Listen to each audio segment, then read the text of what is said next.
લગભગ આગામી 48 કલાકમાં એક મજબૂત પશ્ચિમ વિક્ષોભ આવી રહ્યો છે, જેની અસર દેશના ઉત્તરીય પર્વતીય પ્રદેશોમાં થવાની શક્યતા છે.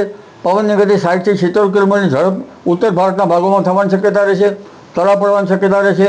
પરંતુ તેની અસર ગુજરાતના ભૂભાગો પર પણ થવાની શક્યતા છે. હમણાં લગભગ તારીખ 3 સુધીમાં પશ્ચિમ સૌરાષ્ટ્રના ભાગોમાં ક્યાંક વધુ વરસાદ થવાની શક્યતા રહેશે. દ્વારકાના ભાગમાં હવામાન પલટા છે.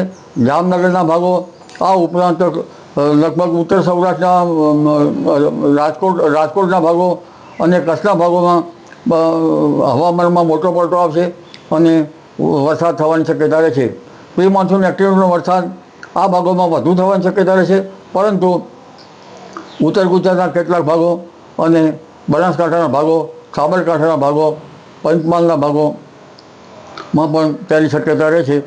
ખાસ કરીને સુરતના ભાગોમાં પ્રી મોન્સૂન એક્ટિવિટીનો વરસાદ થવાની શક્યતા રહેશે. પવનની ગતિ લગભગ ગુજરાતના ભાગોમાં 40 કિલોમીટર, ક્યાંક 50 કિલોમીટર ઉપરની ઝડપનો ફૂંકાવાની શક્યતા રહેશે. જોકે દેશના ભાગોમાં કેટલાક ભાગમાં તો 60 થી 70 કિલોમીટર ઝડપનો પવન ફૂંકાવાની શક્યતા રહેશે. લગભગ અડધો વર્ષ ભારતમાં હવે પ્રી મોન્સૂન એક્ટિવિટીનો વરસાદ થવાની શક્યતા રહેશે. ખાસ કરીને વડોદરાના ભાગો, મધ્ય ગુજરાતના ભાગો, અમદાવાદ, ગાંધીનગરના ભાગોમાં પણ હવામાન પલટા છે અને ક્યાંક પ્રી મોન્સૂન એક્ટિવિટીનો વરસાદ થવાની શક્યતા રહેશે. પુનઃ તારીખ 7 થી 10 કે 12માં બીજો એક મજબૂત પશ્ચિમ વિક્ષોભ આવશે, તેની અસર પણ ગુજરાતના ભાગોમાં થવાની શક્યતા રહેશે.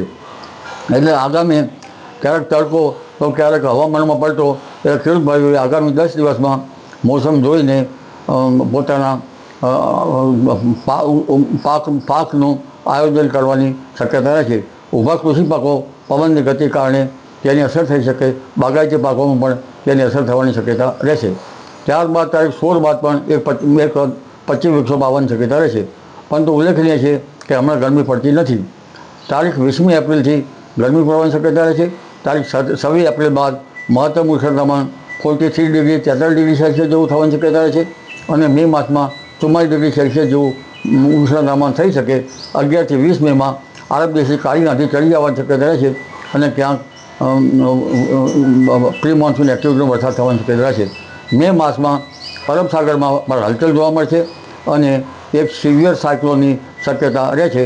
જો તેનો માર્ગ ઓમાન તરફ હોય તો ગુજરાતના ભાગમાં તેની હરકત ઓછી આવી શકે. બંગાળ ઉપસાગરમાં તો ભારે ચક્રવાતો થવાની શક્યતા રહેશે. જી.